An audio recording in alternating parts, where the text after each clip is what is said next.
a goddamn recording. So I'm not going to do that. A nice lesson to learn, you know. So let's get this shit show on the road, shall we? So we can all get back to our families, or whoever the fuck you want to get back to. In case you're wondering, this show is not recommended for people under 18 or immature minds or conservatives. Yeah. All right. This is Manzoni in the Morning, number 39.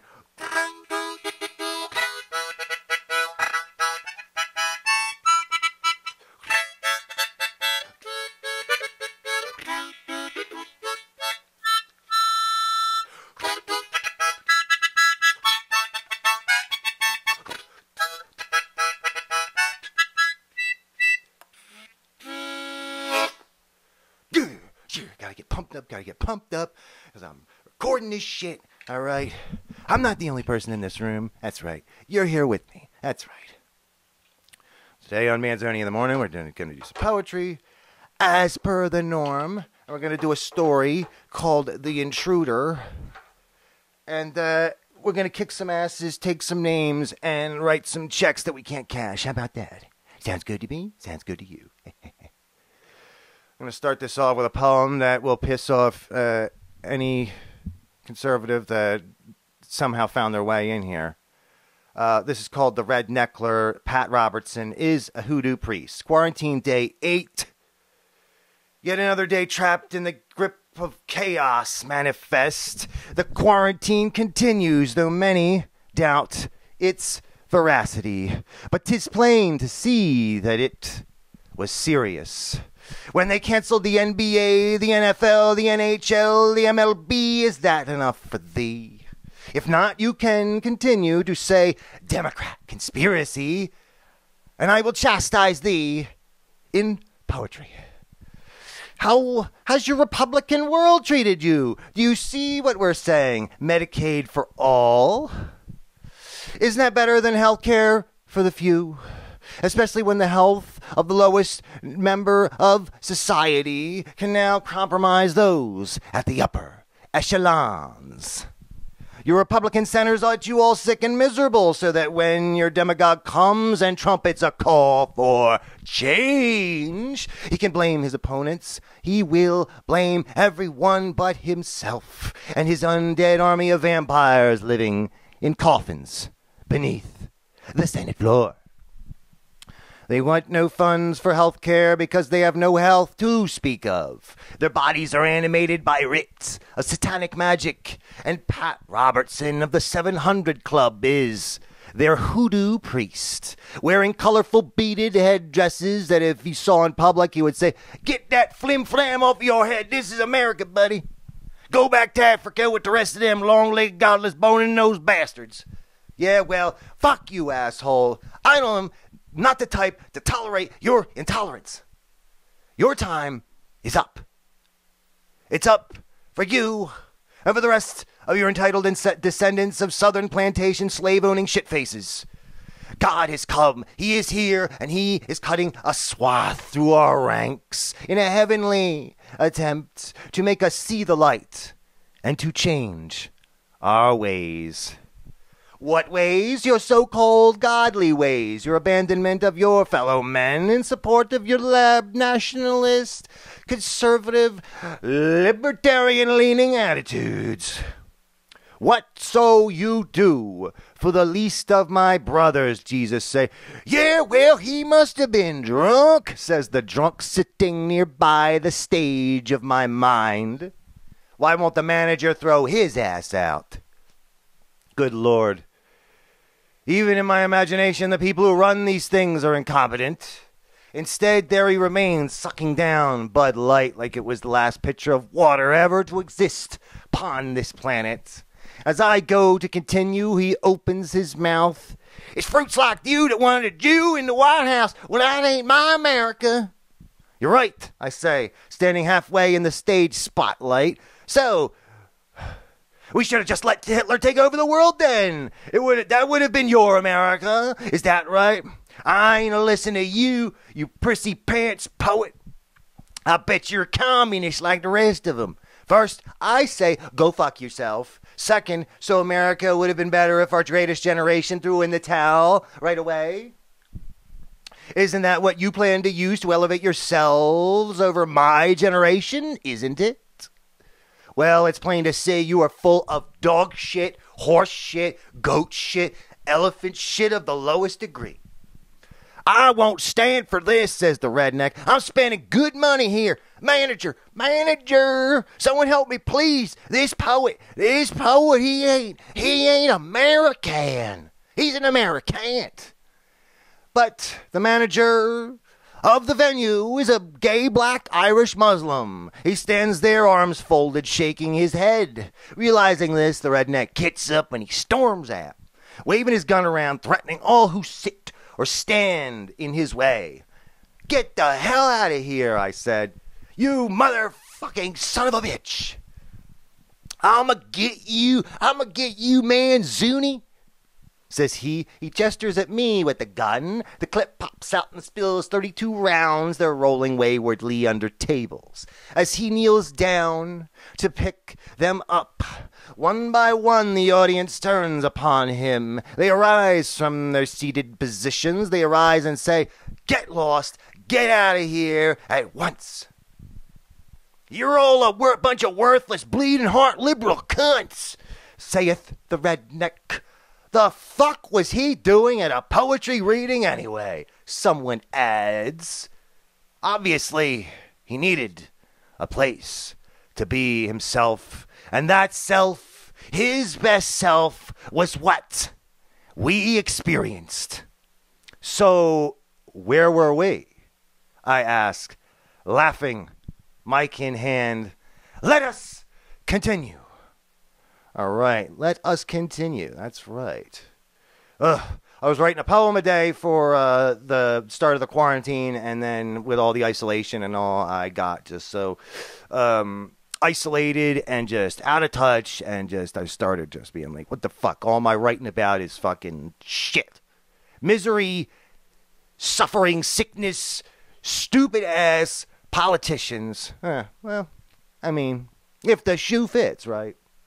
So, now I know they're trying to discount a lot of votes across this country from someone who won the friggin' election. Biden 2020, motherfucker.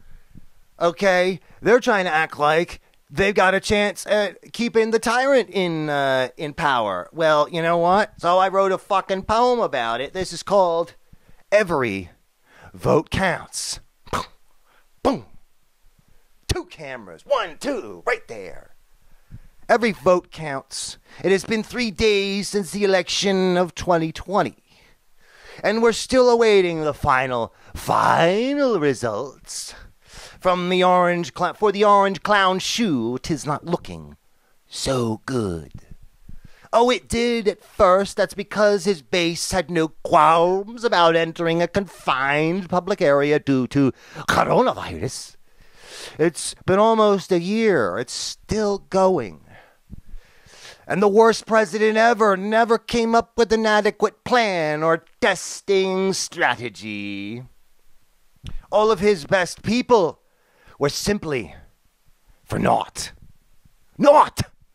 Here we are, nervous, stomachs churning, sleepless, biting our nails and sitting at the edge of our seats. Today was truly close. Today, Biden's lead widened.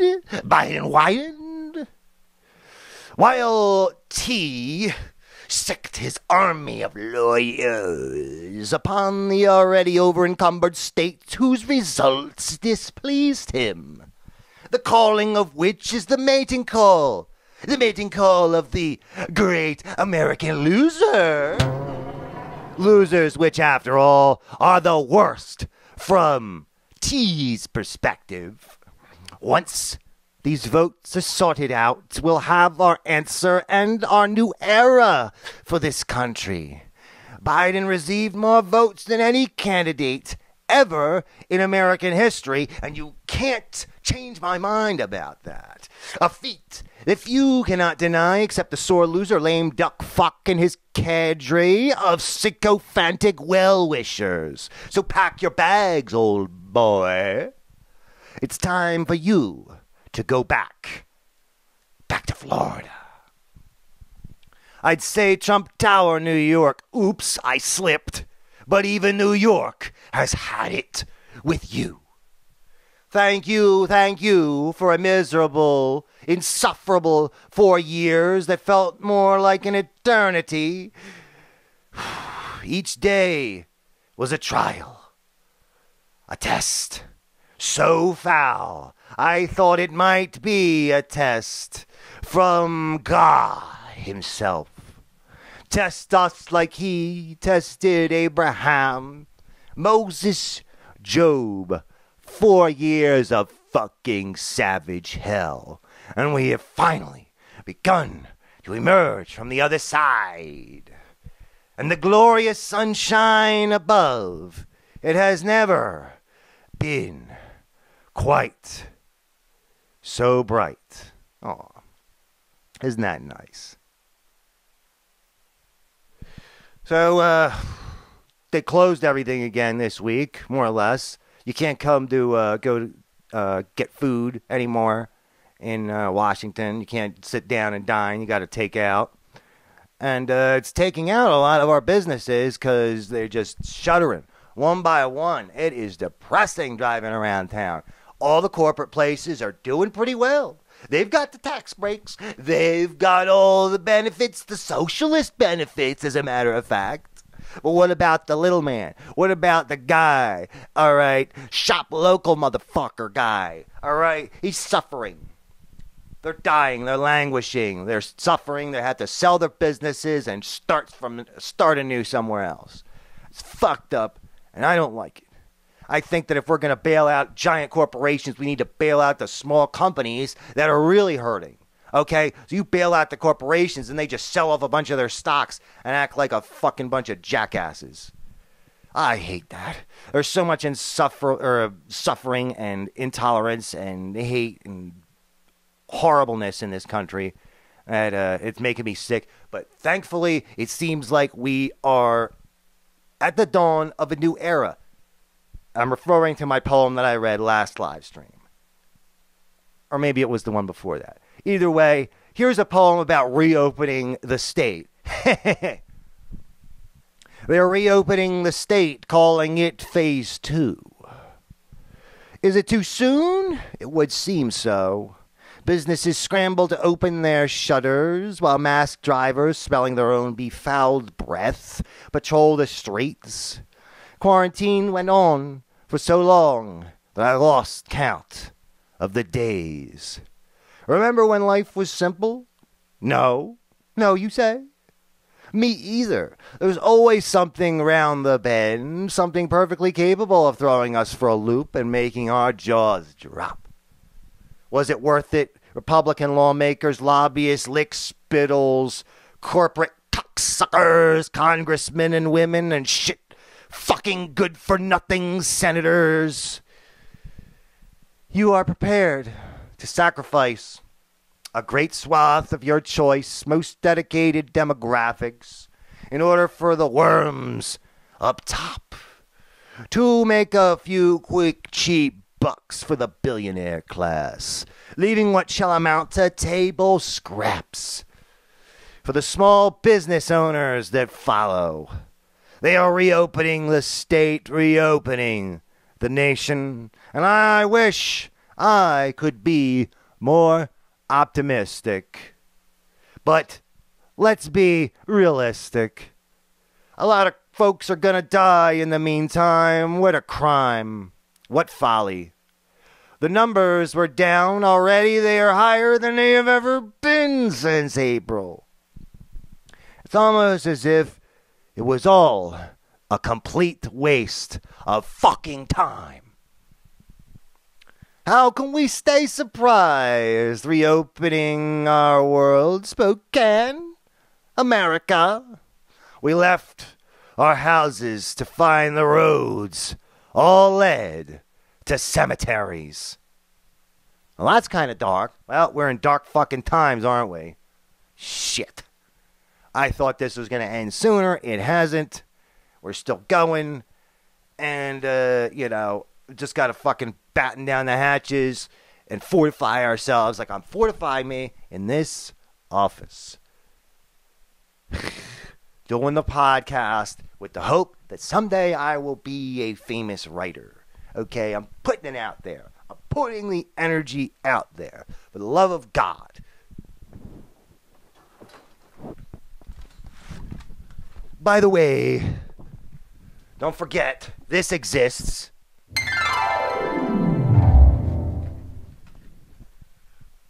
Manzoni in the morning, or the Spokane Story manuscript. One of several manuscripts that I've written, novels. This was the first one that got completed, more or less. And I'm still trying to get it published, but I mean, it's hard to find someone who's willing to take on this type of material. Drugs, crime, and it's satire, so fucking people with no senses of humor think that I'm being literal about this shit. The only thing I'm being literal about is that meth is bad, heroin is bad, drugs are a bad idea, okay, unless your doctor prescribes them, or you're someone like me, who's fucking bipolar, and stuff like weed helps sometimes. I mean, it helps with some people, it seems, but other people, it's some fucked up shit. Some people, it just doesn't work. And now look at us. We're picking up the fucking pieces, and I don't know. Where are we going to go from here? I'll tell you where I'm going to go. I'm going to the top, baby. It's not like it's going to be easy either. I did not pick an easy path. People are not too big about writers and poets these days. They're happier to have their people that they're familiar with, like Stephen King and George R. R. Martin and what have you. But I'm going to keep trying. I'm going to keep writing. I'm going to keep doing these live streams and these podcasts until I get this shit published and I, God damn it, can live off of this fucking bullshit. It would be nice. All I want to do is spend my life writing and doing the podcast and the kind of stuff like this. That would be nice for me. Instead, I have to do all this other stuff and then fit in the podcast. So hopefully, I'm going to be doing this every Monday now, which means every Monday something bad's going to happen. Like, for example, today, I've got fucking water dripping off the roof because it snowed out, and the roof heats up, and it just dunk, dunk, dunk, dunk out there. It's driving me fucking crazy. Luckily, this microphone points away. It has to be pointed directly at the sound to pick it up. You might hear it on there. Sorry if you do. Jesus, I put up the sound absorbing material at the window, but I don't know how well that's going to work. Let's get to my short story. It has a couple interesting themes in it. Well, Black Lives Matter definitely influenced it, and just the state of our country, like a couple months ago. I wrote this in July. I think it was right after the riots, and some of the people I know or my following list got shot with rubber bullets and stuff. So that has been really some really rough shit. And so I wanted to write a story, a horror story that kind of reflects that and reflects the coronavirus. Hello, Julia Flesher. How you doing today? All right, we're going to start this story. The Intruder, Evergreen Falls, Washington, July 2020, the summer of Corona. A frantic gasp of breath, so exasperated I slumped against the closet wall and tried my damnedest not to cough. Doing so would alert the madman, the psycho, the kill-crazed maniac, rampaging through the house. Oh, I'm going to pause here.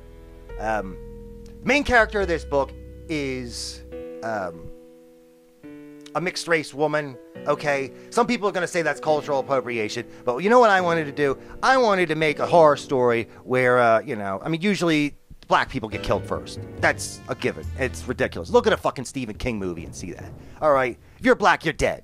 All right? I wanted to kind of change the shit up, because usually it has to be another guy like Jordan Peele or something that makes something where they do that. And you know what? I want to take those horror tropes. I'm so sick of the horror tropes and give them a middle finger. It's more of a, I guess, suspense than horror, but whatever. What was he doing here? I thought we had just got that security system fixed. Guess not. Or whatever the technicians did, it wasn't good enough. Less than 72 hours after that scheduled appointment, there was an intruder in the house. The intruder came in through the transom above the side door over by the porch. The lousy piece of junk, it never closed properly in the first place. Didn't that guy from the other day say something about it? Yes, he did. "You're gonna get that fixed," said Aaron, the tech. Can you do that for us?" I had asked. "No, you're gonna need to call yourself a contractor. I only handle the interview, or the overview, the panels, the window alarms." What a load of shit. Those window alarms didn't trip either, not this time anyway. And the other day, those things were going off for any little reason at all. A little bird flies in the window. Alarm. A squirrel eating a nut on the windowsill. Alarm. Tail brushes against the window. Alarm. The kid's playing shuttlecock. Hit a birdie against the pane. Alarm. I was ready to disconnect the entire system. Herself, or myself. Gotta change that. 500 smackaroonies well spent. I jammed the panic button located on my keychain. It was supposed to sound the alarm connected to the network. Some IT schlub drinking a bucket of Mountain Dew on a worn swivel chair was supposed to alert.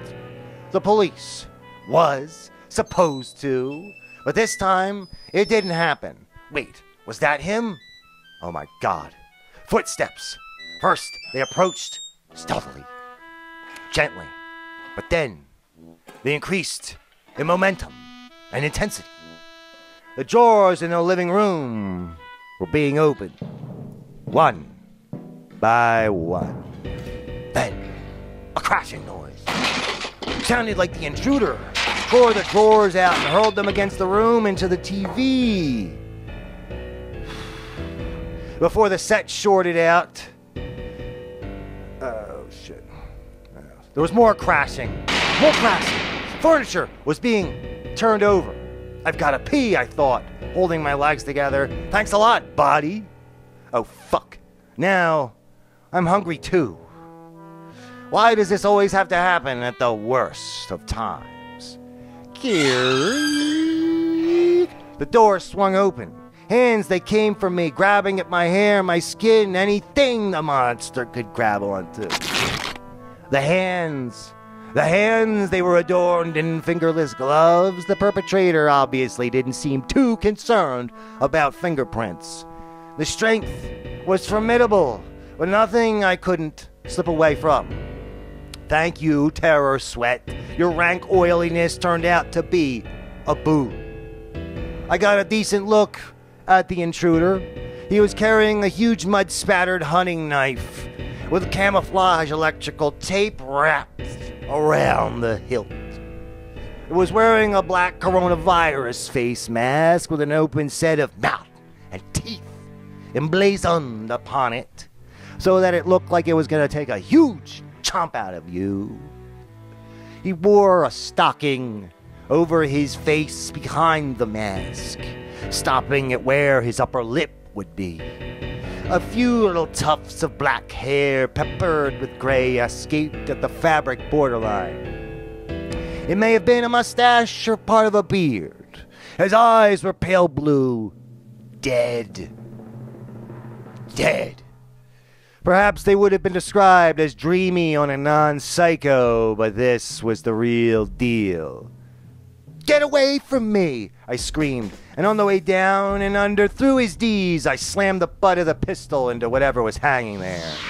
The intruder fell over, clutching his family jewels. I grabbed a vase full of yellow forsythia and hurled it at the back of his head. Smash! That vase had been in my family since my grandmother's mother. Granted, it wasn't a total loss because, quite honestly, it was tacky as hell. And I only kept it because I would have felt guilty tossing it into the garbage. The process of replacing it was enticing, going to secondhand antique stores with Nicole and Jessica. Oh, we always had such a ball together, have a few drinks at the Ducati Grill, strawberry margaritas and co-workers. Then we'd hit the Monroe District with all its little vintage stores and such. I wonder what the girls were going to say about this. But there wasn't time for that. No. The intruder was already up and coming back after me. I ran around the corner, through the living room where my foot made contact with something heavy. Whatever it was, I tripped over it and smashed into the glass, coffee table. Tinkle, tinkle, tinkle. Panic.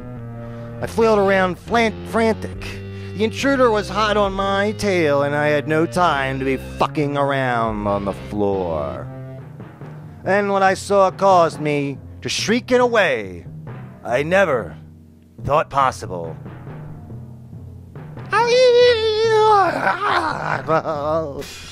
It was my perfect pooch. Barks. It was one of the worst sights I'd ever seen. Trigger warning! He was butchered from ear to ear, from tail to tongue, little more than a remnant of discarded stew meat trimmings. Disgustingly nightmarish. But I didn't have time to mourn. No, I had a chunk of glass stuck in my foot. Yoink! I pulled it out with a lightning bolt of pain, a sharp wince. I stepped over Barks, sobbing.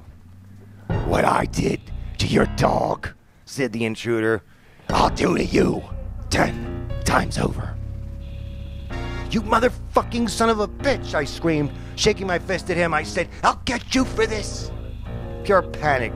I had to get my gun. It was a .22 caliber resting on the glove box of my candy apple red Subaru Outback. I bought it last year after a series of scary road rage incidents. Sure, I have a bad habit of tailgating folks, but that's no excuse to chase me to my home, or sideswipe me off the highway.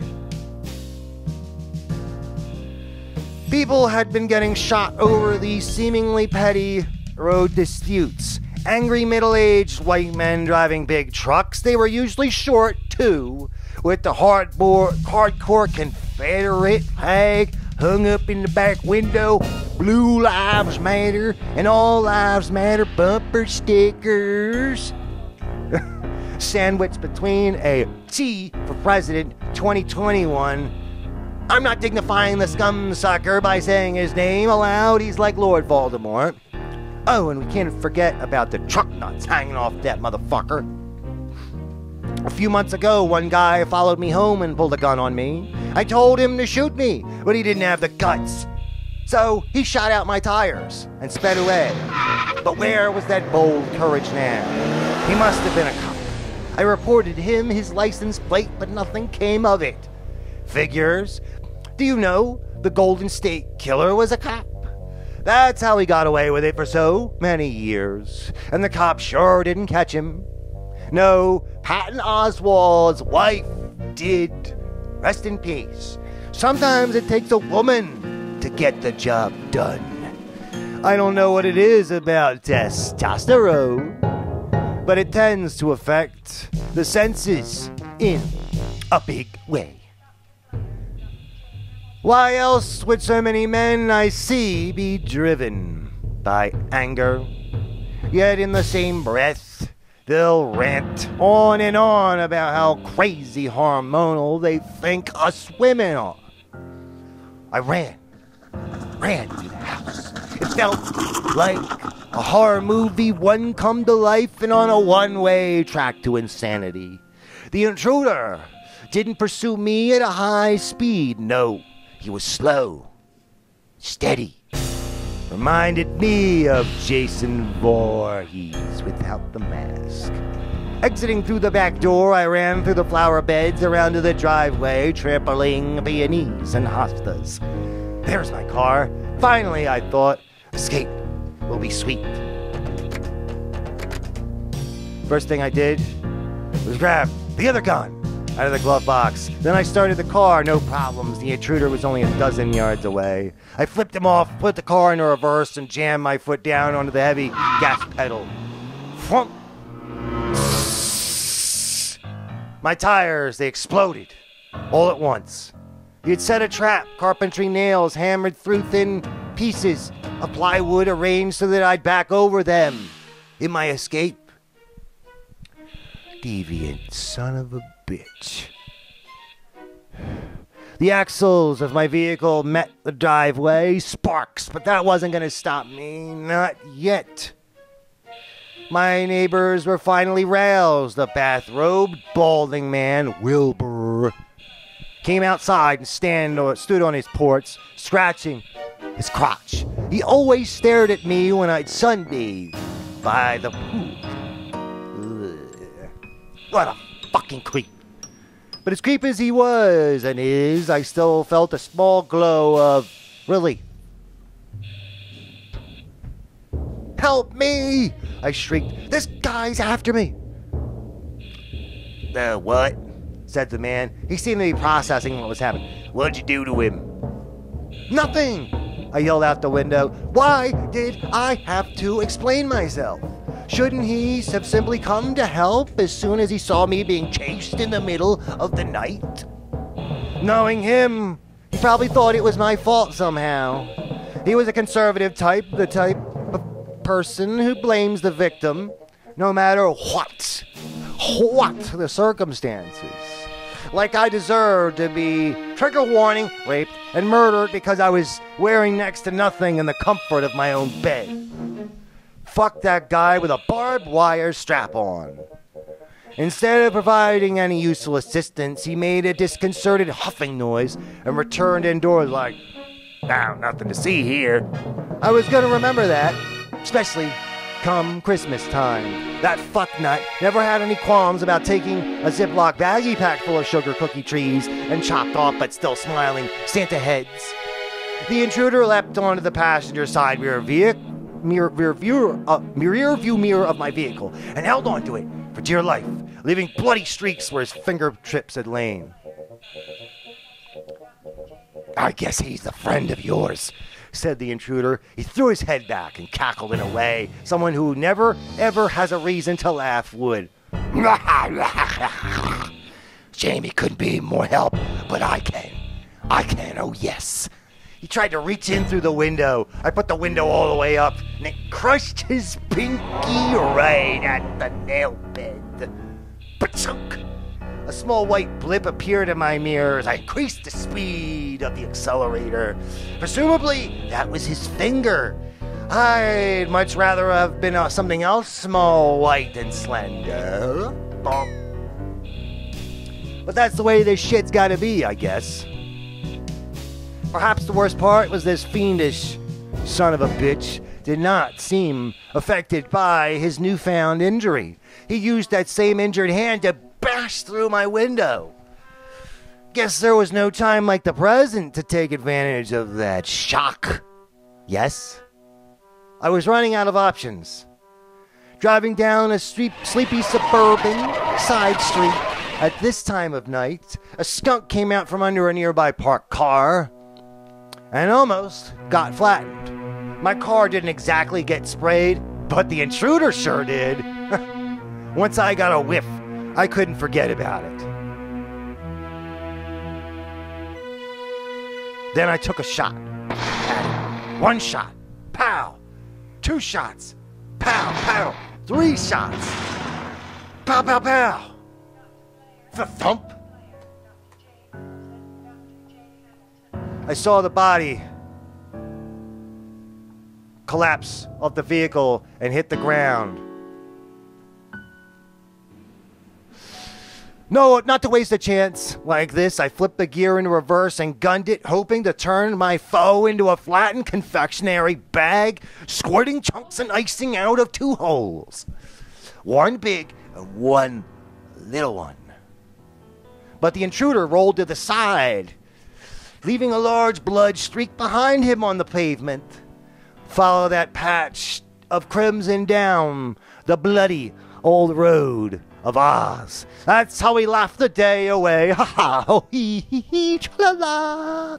I believe I may have blown a head gasket. That's what stress will do to you. In my effort to run him down, I miscalculated the different distance between the bumper and a mailbox with a dumb lawn jockey standing on top of it. The miniature man model was knocked off its perch, and a crunch was heard as a tire flattened its head. The only thing worse than a lawn jockey is a garden gnome, followed by plastic flamingos. This is what my mind centered on during all this chaos.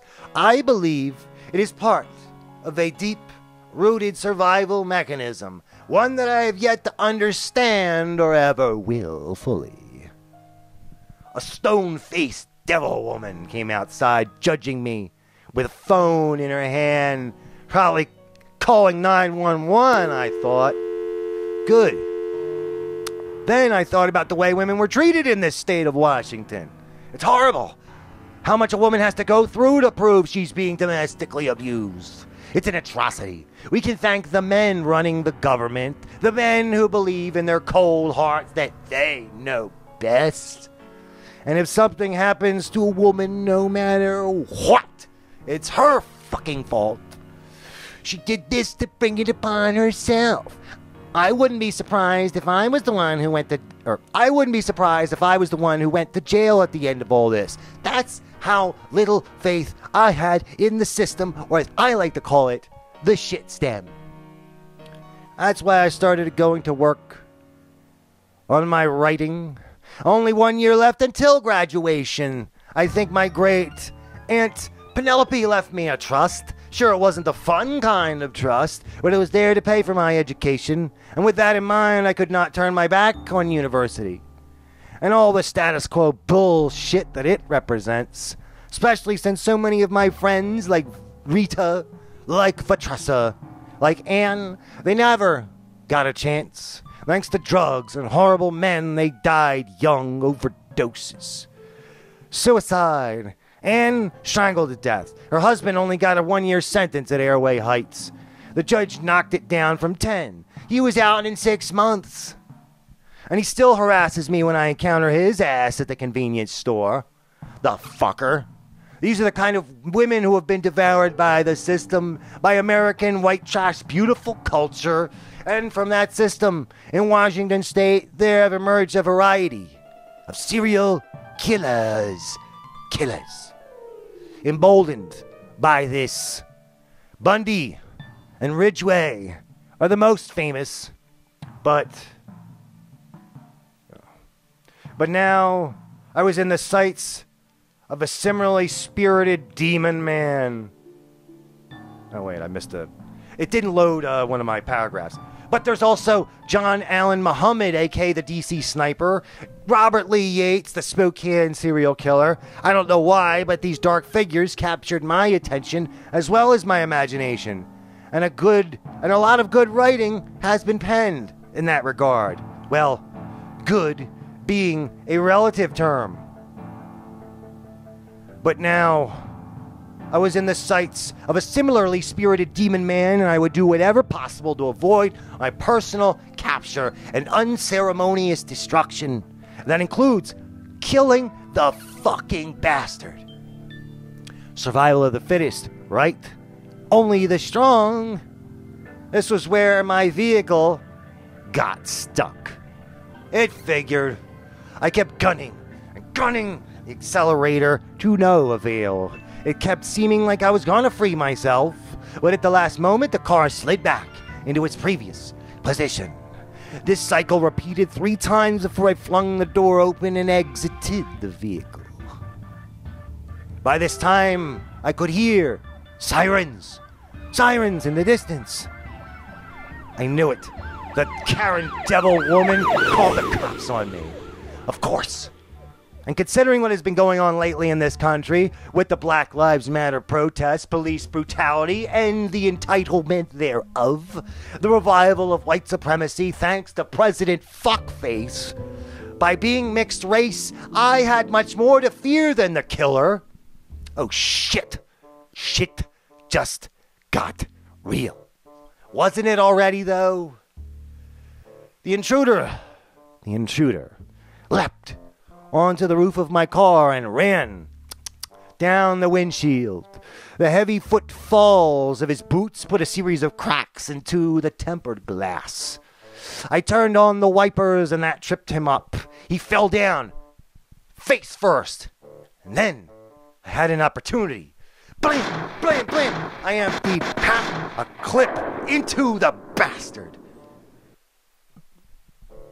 Wish the gun was a little more powerful, because his adrenaline kept him getting back up. Each time swinging that knife around blindly. "Who the fuck are you?" I said. I ran over and kicked the knife out of his hand. Damn near broke my toe in the process. But it sent it sailing away to the edge of a nearby open storm drain. More neighbors were coming out of their houses, but they still weren't any help. One by one, they came out to their porches, many wearing bathrobes, a couple in their underwear. "Someone help me," I reiterated. "He killed my dog." From next door to the house with the smashed mailbox, a portly man in his 60s burst through the doorway in his tighty-whities that weren't quite so white after all, but yellow. He was sporting an AR-15 style rifle. He was not a formidable enemy for the intruder. No, I knew him vaguely. He was a happy-go-lucky type. Mr. Randall. Not the kind of man I'd expect to be worth a hill of beans in a violent altercation. And guess what? I was right. He wasn't worth a shit at all. Hold it right there. Hi, IWI Ghost. How you doing today? Hold it right there, said Randall. The both of you. What did I do? I said, this man entered my house forcibly, killed my dog, then he tried to kill me. And you want me to hold it right there? A likely story, said he. He gazed down at the intruder. Are you okay, Mac? No, said the intruder in a low growl. I'm not. You'd better hope that he is, said Randall. He pointed the gun at my torso. You're gonna go away for a long time for this. This is unbelievable, I said. What's unbelievable is that you tried to run over a helpless man. You ghetto trash. Helpless? I cried. Then I pointed. He had a knife. It's laying over there by the drain. That's exactly what someone like you would say, said Randall. What do you mean by that? I asked. Everything. Randall pulled the intruder to his feet. He staggered somewhat, but was able to stand on his own volition. The intruder patted my neighbor on the back and left a huge bloody handprint that was not immediately noticed. He then reached under his jacket and undid a strap. Out dropped a stack of phone books and Gideon Bibles. Like to have the good word close to your heart, do you? Said Randall with a laugh. Sure, said the intruder, narrowing his beady eyes. Panic gripped my chest, strangling the blood from my heart. The intruder threw a hard elbow into Randall's nose, shattering it. Blood spurted forth immediately, spattering the ground below onto all of our feet. Then he grabbed it away from Randall, and he wasn't fucking around either. There was a minimal hesitation from the point where the intruder grabbed the gun to where he pulled the trigger. He blew the side of my neighbor's skull out, jumped on the intruder's back, and put the barrel of my gun to his temple. I bit down and pulled the trigger, praying that there was ammo still remaining. Ha! And there was. The intruder collapsed into a limp heap. God, I hoped he was dead. No time to call the morgue to continue, or to confirm, for the sirens were getting closer. I did not know whether to run towards them or away. Both had their advantages as well as disadvantages. And in this America, right now, where black folks are dying at an unconscionable pace, it was hard to make that determination. What? No, it wasn't. I ran in the opposite direction of the siren. I ran like hell. Wow, it's quite a story. I was inspired by a number of things. Just like the serial killer documentaries I've been watching, and just people like The Night Stalker. It's really messed up. I mean, I've been watching like a lot of horror movies and stuff, and they always have kind of the same tropes. People get killed the same order, the same way, and the same shit always happens. So I just wanted to do a story where anything goes, more or less. And, of course, at first, I wanted it to be a Karen that was going to be the main character. But I changed it because of the Black Lives Matter protest after the fact. So sue me. I felt it was a good way to get out a message. And that message was the police are more dangerous to black people than the goddamn murderer that was chasing her. Okay? And I know some people are going to have a problem with this and are going to be like, oh, you know, cultural appropriation, or you're not supposed, this is out of bounds or whatever. But you know what? I'm going to approach subjects that people are not going to be willing to tackle. And I'm going to do it in a way that is going to try to be sensitive of other people's feelings. At least try. I'm trying to do it because, like, a lot of the stories I see out there from some of my contemporaries are usually about just basic ass white woman goes doing basic things, falls in love with a basic guy, and then they can't, you know, something tries to tear them apart, so they do some more basic shit, and then we have a nice romantic fucking ending at the end where they kiss and make up. Blah, blah, blah, blah, blah. Now, you know, when I watched Get Out, I was delighted at just that entire movie, and just how he took Hollywood tropes and was just like, fuck you, I'm doing it the way I want to. So thank you, Jordan Peele. He kind of inspired this a little bit. And, I mean, also, the PC people saying that, oh, you know, you can only, you know, you can't write about this because it's not about your people or whatever. It's like, you know what's fucked up is I make these, a lot of, like, little clips on TikTok, and I do my poems speaking out against racism, and maybe I'll get one or two guys chiming in, saying some nasty white power shit. And then I see someone on here, like when I'm flipping through the For You page, and there'll be like someone with like a third of as many followers as me, and then there's like 100 horrible comments when they said like the same thing that I did. So, as much as I think that, yes, cultural appropriation can be bad, on the other hand, it takes a fucking white man to fucking stick up for other people in this society, because that's how fucked up it is. Until we make a move to change it, dismantle the patriarchy, and formulate a new way of life, or at least improve our way of life. I love all the peoples of the earth. Every tribe, every demographic, well, not demographic, I certainly hate some of those motherfuckers. Well, strongly dislike them. But I'm talking about ethnicities, okay? I give white people a lot of guff, but, you know, I still love you. Manzoni loves you. You know, I go out of my way, and this is not for show. I go out of my way and find all kinds of exotic people for like my For You page, and like I'll follow them, and because I am interested in what's happening all around the world, and I love it when people from other countries comment on my page and tell me, you know, give me feedback or tell me about themselves or whatever. Man, they're really cool. I like hearing about it because we are in a bubble in America, and I'm in a fucking bubble.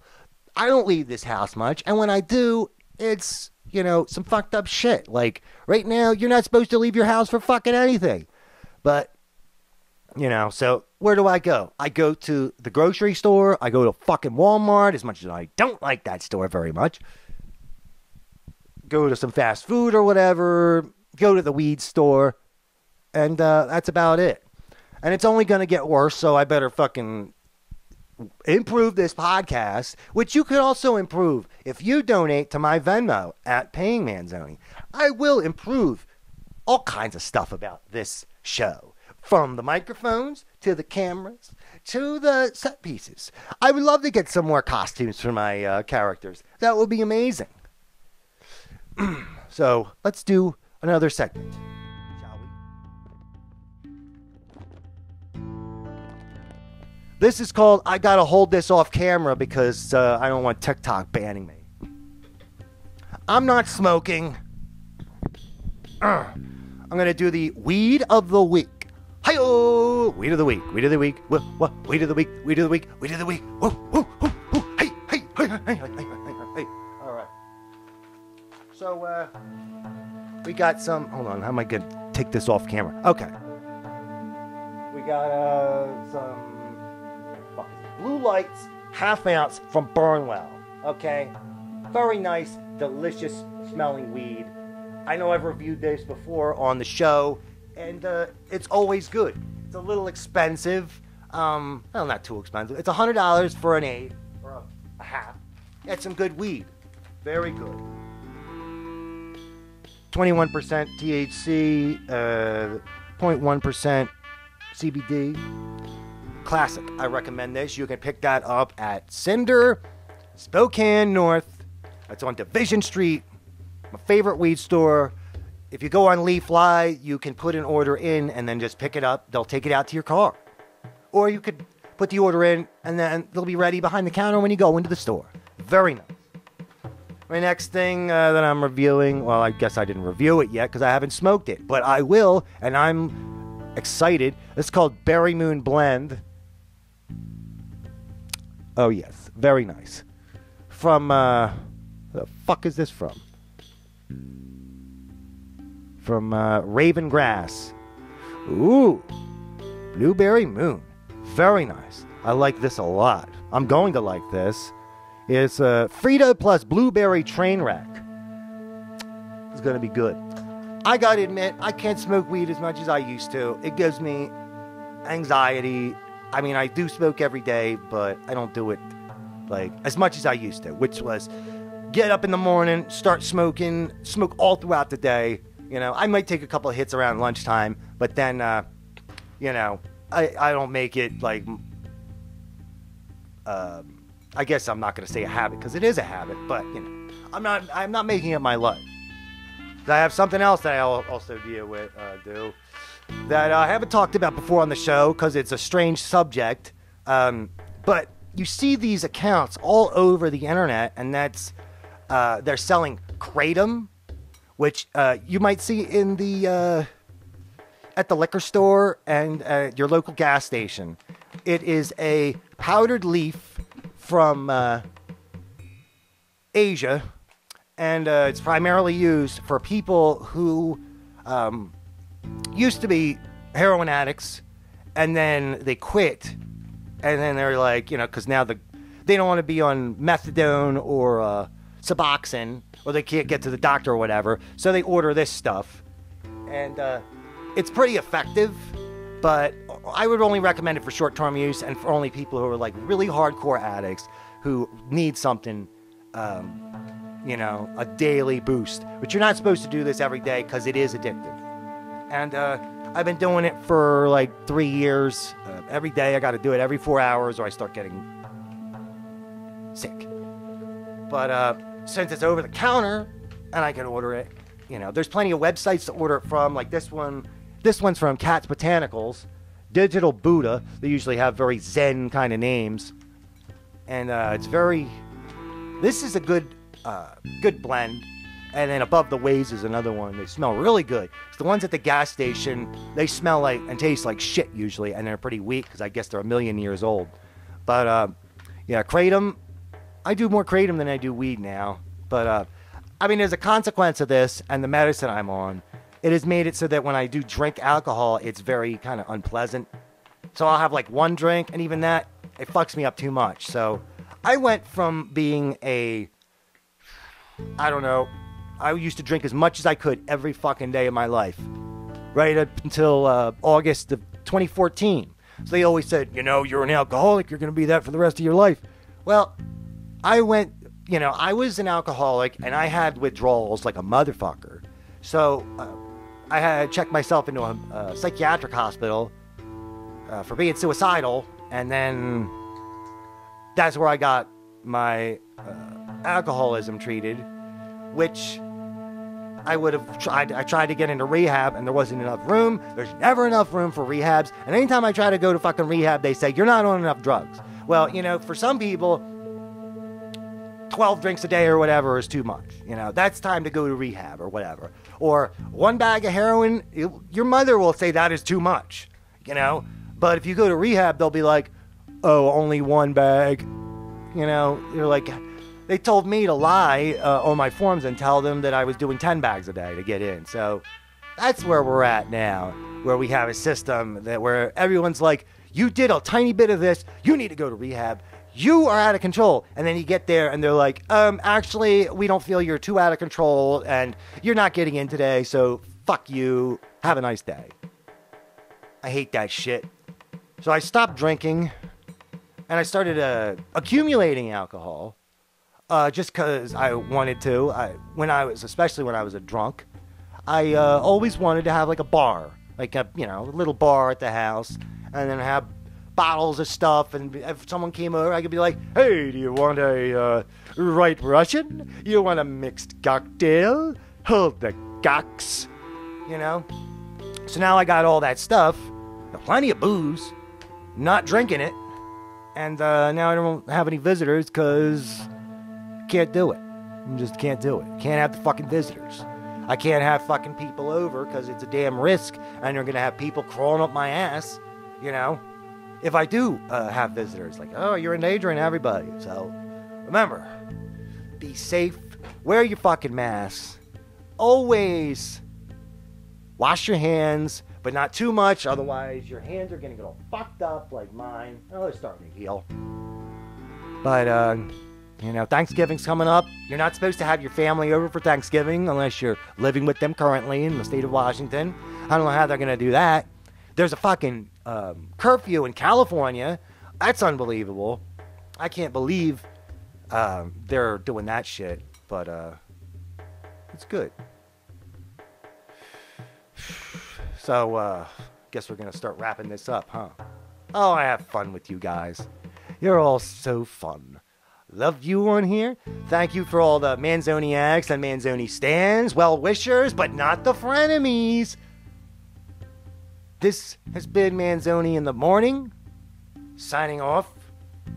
I wish you a fantastic day, and I love you, and I hope that you didn't report me. I said this was 18 plus, okay? Boom. Boom, boom, boom, boom, boom, boom, boom, boom. Hey, hey.